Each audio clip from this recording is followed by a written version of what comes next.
पुष्प। आप देख रहे हैं प्राइम टीवी, सच साहस सरोकार। नमस्कार, मैं वर्षना और आप देख रहे हैं प्राइम टीवी। संसद में देश का बजट पेश किया जा चुका है। कुछ लोग इसे देश के लिए परिवर्तनकारी बजट बता रहे हैं, तो वहीं कुछ लोगों की बजट को लेकर अलग राय है और इस कड़ी में अलग अलग नेताओं के भी अलग अलग विचार है। आइए देखते हैं कि बजट पर किसका क्या कहना है। बजट का फोकस इस बात पर रहता है कि सरकार का खजाना कैसे भरेगा, लेकिन ये बजट उससे बिल्कुल उल्टा है। लेकिन ये बजट देश के नागरिकों की जेब कैसे भरेगी, देश के नागरिकों की बचत कैसे बढ़ेगी और देश के नागरिक विकास के भागीदार कैसे बनेंगे, ये बजट इसकी एक बहुत मजबूत नींव रखता है। साथियों, इस बजट में रिफॉर्म की दिशा में महत्वपूर्ण कदम उठाए गए हैं। न्यूक्लियर एनर्जी में प्राइवेट सेक्टर को बढ़ावा देने का निर्णय बहुत ही ऐतिहासिक है। ये आने वाले समय में सिविल न्यूक्लियर एनर्जी का बड़ा योगदान देश के विकास में सुनिश्चित करेगा। बजट में रोजगार के सभी क्षेत्रों को हर प्रकार से प्राथमिकता दी गई है। जो बजट भारत की वित्त मंत्री आदरणीय श्रीमती निर्मला सीतारमण जी ने रखा है, वह बजट बहुत ही संतुलित, ऑल इंक्लूसिव और विकास को बढ़ावा देने वाला बजट है। यह बजट विकसित भारत के संकल्प को गति देने वाला बजट है। इस बजट में गरीब और किसान का कल्याण है, वंचितों का सम्मान है और नारी शक्ति और मध्यम वर्ग का उत्थान समाहित है। हमारा बजट इस प्रकार से कहा जाए तो यह आम व्यक्ति का बजट है, सिटीजन सेंट्रिक बजट है। ऐसे सर्वस्पर्शी और हर क्षेत्र के विकास को गति देने के लिए समर्पित बजट के लिए मैं आदरणीय प्रधानमंत्री श्री नरेंद्र मोदी जी का हार्दिक अभिनंदन करता हूं। वित्त मंत्री श्रीमती निर्मला सीतारमण जी एवं उनकी पूरी टीम को अपने पार्टी के करोड़ों करोड़ों कार्यकर्ताओं की ओर से हार्दिक बधाई देता हूं। प्रधानमंत्री जी के मार्गदर्शन में केंद्रीय वित्त मंत्री श्रीमती निर्मला सीतारमण जी ने आज देश की संसद में देश का 2025-26 का आम बजट प्रस्तुत किया है। यह आम बजट विकसित भारत के संकल्प को साकार करने के लिए उठाए गए ठोस कदमों की एक आधारशिला है। प्रधानमंत्री जी ने ज्ञान का बजट बताकर 4 अक्षरों में से परिभाषित किया है। जी फॉर गरीब, वाई फॉर युवा, ए फॉर अन्नदाता और एन फॉर नारी शक्ति। यानी इन 4 महत्वपूर्ण आयामों को ध्यान में रख करके एक विकसित भारत के लिए आत्मनिर्भर भारत का निर्माण करना है। प्रधानमंत्री जी के नेतृत्व में पिछले 10.5 वर्षों में भारत की अर्थव्यवस्था दुनिया की एक प्रमुख अर्थव्यवस्था के रूप में तेजी के साथ आगे बढ़ी है। इस बजट से अर्थव्यवस्था को एक नई उड़ान मिलेगी। राज्यों के इंफ्रास्ट्रक्चर पर ध्यान देने देश के इतिहास का एक बहुत महत्वपूर्ण बजट निर्मला जी ने आज पार्लियामेंट में पेश किया है। ये जो बजट की विशेषता ये है कि हमारी इकोनॉमी को एक्सेलरेट करने वाला ये बजट है। जहां तक इंफ्रास्ट्रक्चर को हर समय वित्त मंत्री प्राथमिकता देते हैं, इस समय भी हमारा बजट बढ़ा है, जिसके कारण इंफ्रा रोड सेक्टर में इसका बहुत बड़ा फायदा होगा। मुझे इस बात की खुशी है कि कृषि विभाग की ओर उन्होंने विशेष रूप से ध्यान दिया है। तिलहन हो, विशेष रूप से तेल बिया हो, इसके उत्पादन कैसे बढ़े और किसान आत्मनिर्भर कैसे बने, इसका भी विचार किया गया है। विशेष रूप से इनकम टैक्स के बारे में एक रिफॉर्म करके नया कानून लाकर इसको और सरलीकरण उसका करना, ये जनता के लिए बहुत बड़ी राहत होगी। और 12 लाख रुपए की उत्पादन के लिए इनकम टैक्स में जो राहत दी गई है, वो भी बहुत महत्वपूर्ण है। विशेष रूप से मिडिल क्लास का विचार किया गया है और मध्यम वर्गीय, उसके साथ लोअर मिडिल क्लास और गांव गरीब मजदूर किसान, इसमें रोजगार कैसे निर्माण हो और सस्टेनेबल डेवलपमेंट कैसी हो, इसका विचार करते हुए इस बजट ने पब्लिक प्राइवेट इन्वेस्टमेंट को इनकरेज किया है। मुझे लगता है ये बहुत बड़ा सेक्टर है, जिसके कारण नए रोजगार निर्माण होंगे, ग्रोथ बढ़ेगी और निश्चित रूप से देश के विकास में उसका योगदान होगा। जहाँ तक ट्रांसपोर्ट सेक्टर है, हम 22 लाख करोड़ के फॉसिल फ्यूल इंपोर्ट करते हैं। इकोनॉमिक पॉइंट ऑफ व्यू भी हमारे लिए वो एक बहुत बड़ी समस्या है, पर उसके साथ साथ अल्टरनेटिव फ्यूल और बायोफ्यूल को प्रोत्साहन मिलता है। इसलिए विशेष रूप से लिथियम आयन बैटरी अब सस्ती होगी। Scooter, electric car, electric bus, अब इलेक्ट्रिक ट्रक, इनकी कीमतें कम होगी। जो $150 पर किलोवाट पर आवर थी, वो $105 पर किलोवाट पर आवर आई है, वो $100 के नीचे जाएगी और इलेक्ट्रिक के वाहन और लोकप्रिय बनेंगे, प्रदूषण से मुक्ति मिलेगी और देश में नए रोजगार निर्माण होंगे।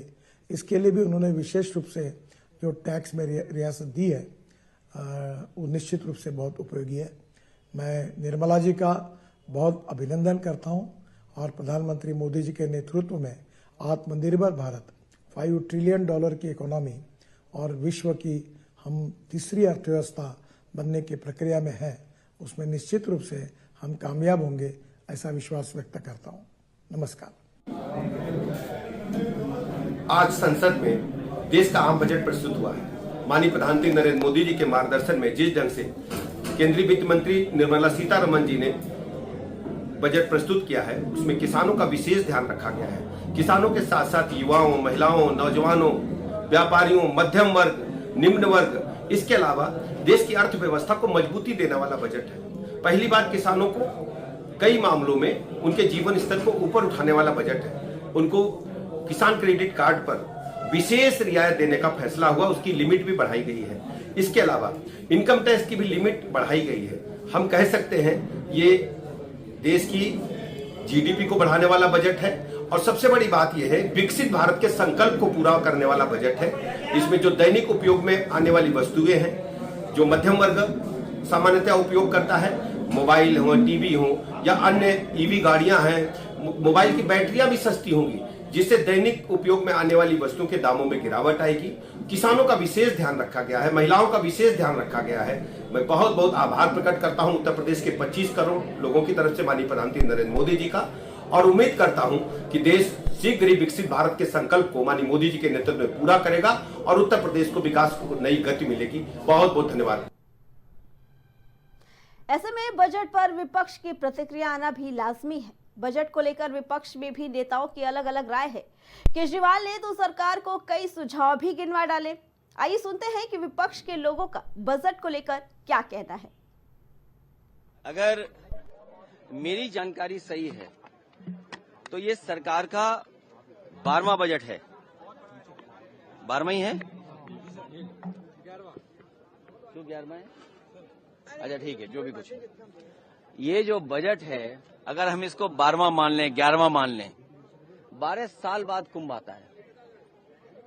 जो सरकार को आंकड़े देने चाहिए थे, हमारे लिए आज बजट के आंकड़ों से ज्यादा जरूरी है कि जिन लोगों की जान गई है वो आंकड़े, जो सरकार मरने वालों का आंकड़ा न दे सके, जो सरकार खोए लोगों का आंकड़ा न दे सके, जो खोया पाया केंद्र है उसमें बड़ी संख्या में लोग भटक रहे हैं।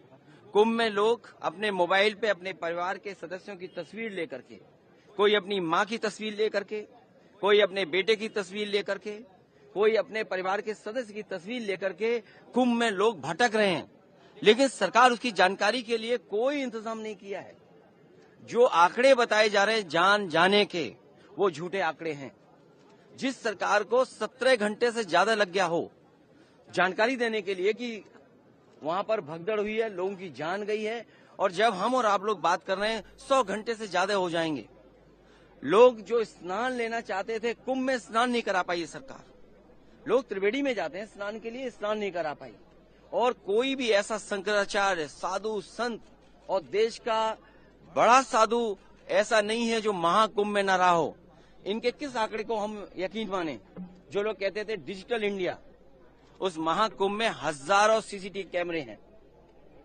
उस कुंभ में हजारों ड्रोन से उन्होंने समय समय पर जानकारी हासिल की। क्या सरकार के पास मरने वालों के आंकड़े नहीं है? क्या सरकार के पास जो खोए हैं उनके आंकड़े नहीं है? जो सड़कों पे चले गए, मर गए लोग जाकर के, लोग अयोध्या गए, वो प्रभु श्री राम के मंदिर का दर्शन नहीं कर पाए। जो लोग बनारस गए उसका दर्शन नहीं कर पाए। सड़कों पे रातें गुजारी हैं लोगों ने। सुनो, ये वर्ल्ड की इकोनॉमी 5th लार्जेस्ट से 3rd लार्जेस्ट ले जाना चाहते हैं। जो सड़कों पर लोग सोए 12-12 घंटे, एक दिन, 2-2 दिन। कई लोग जो बाहर से चल करके अपने इंतजाम से आए थे, आप पता कर लीजिए प्रयागराज से अयोध्या जाने में कितना समय लगा है लोगों को। 12 घंटे, 16 घंटे, एक दिन लगा है। कोई दर्शन नहीं कर पाया। कोई बनारस गया, गाड़ियां आने नहीं दी किसी की। अगर बनारस के लोग में तब भी नहीं गाड़ी देने दें। ये क्या इंफ्रास्ट्रक्चर बना रहे हैं? प्रधानमंत्री का क्षेत्र क्यों बना रहे थे? आज मैं केंद्र सरकार से 7 डिमांड कर रहा हूं, 7 पॉइंट डिमांड्स मिडिल क्लास की तरफ से। पहला, शिक्षा का बजट 2% से बढ़ा के 10% किया जाए। प्राइवेट स्कूलों की फीस पे लगाम लगाई जाए पूरे देश में। दूसरा, उच्च शिक्षा के लिए, हायर एजुकेशन के लिए सब्सिडी और स्कॉलरशिप्स दी जाएं। तीसरा, हेल्थ का बजट भी बढ़ा के 10% किया जाए और हेल्थ इंश्योरेंस से टैक्स हटाया जाए। चौथा, इनकम टैक्स की छूट की सीमा को 7 लाख से बढ़ा के कम से कम 10 लाख किया जाए। पांचवा, एसेंशियल कमोडिटीज के ऊपर, आवश्यक वस्तुओं के ऊपर से जीएसटी खत्म किया जाए। छठा, सीनियर सिटीजन्स के लिए मजबूत रिटायरमेंट प्लान और पेंशन की योजनाएं बनाई जाएं और देश भर में सभी सरकारी और प्राइवेट अस्पतालों में सीनियर सिटीजन्स को मुफ्त और अच्छा इलाज दिया जाए। और सातवां, बुजुर्गों को पहले रेलवे में 50% कंसेशन मिलता था जो बंद कर दिया गया, उसे दोबारा चालू किया जाए। ये है हमारा मिडिल क्लास का मैनिफेस्टो। अगर आप हमारे मिडिल क्लास मैनिफेस्टो से सहमत हैं तो हमारी वेबसाइट middleclassmanifesto.com पर साइन करें और आप अपनी भी आवाज केंद्र सरकार तक पहुंचाएं। अगर देश का पूरा मिडिल क्लास एक साथ एकजुट होकर अपनी आवाज उठाएगा तो सरकार की हिम्मत नहीं है कि वो आपकी आवाज ना सुने। सरकार को आपकी आवाज सुननी पड़ेगी। ऐसी कोई नई बात यूनियन बजट में नजर नहीं आई है।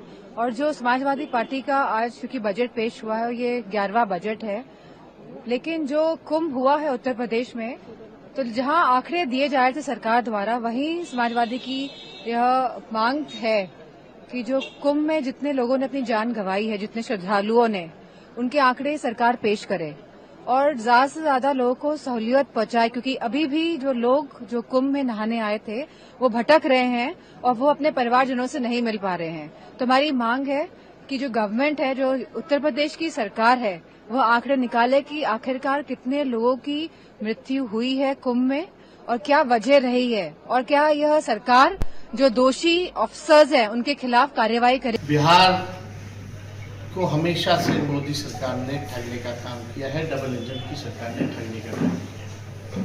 विशेष पैकेज की बात तो कहीं नहीं।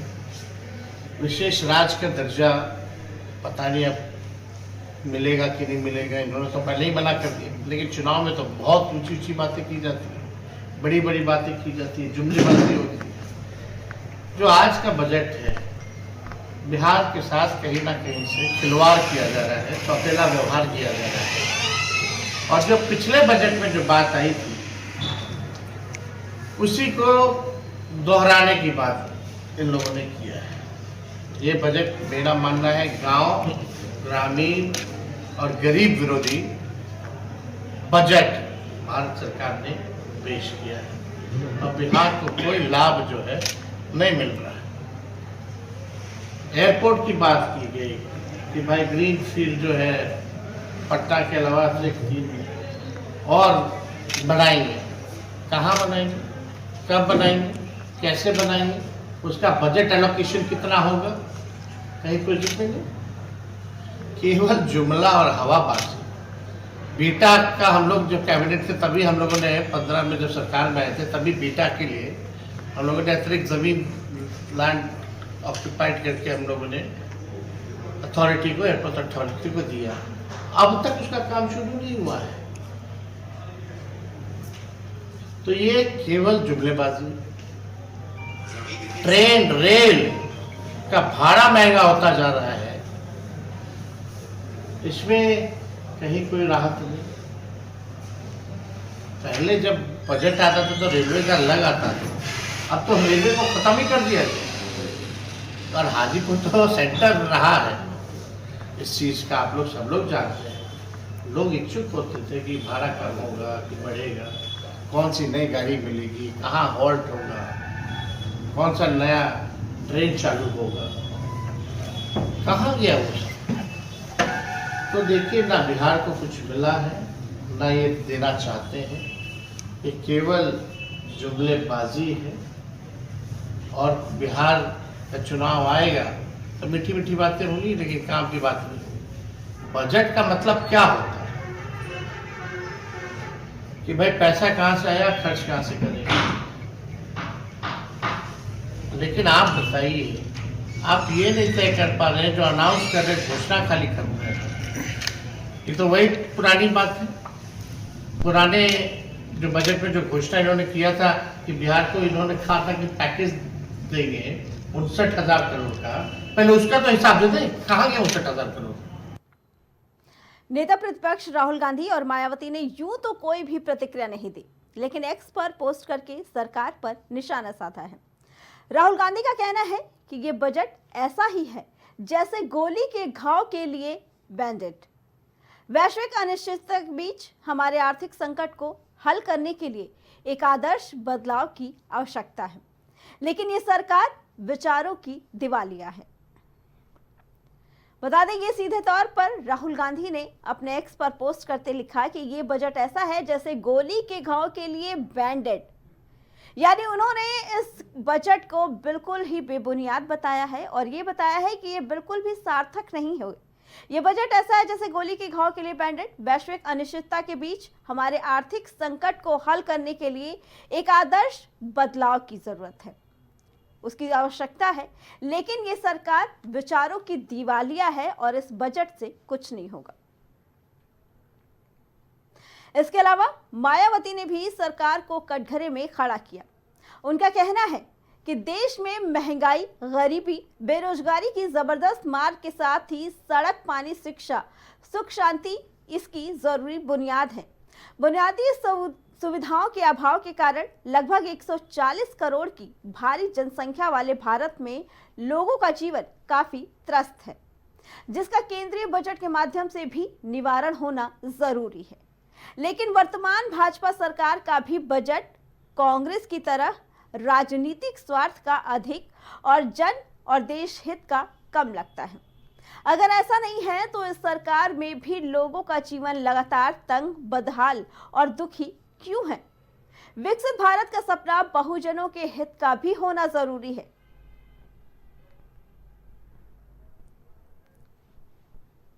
हमारी रिपोर्ट में फिलहाल इतना ही। बाकी खबरों के लिए देखते रहें प्राइम टीवी।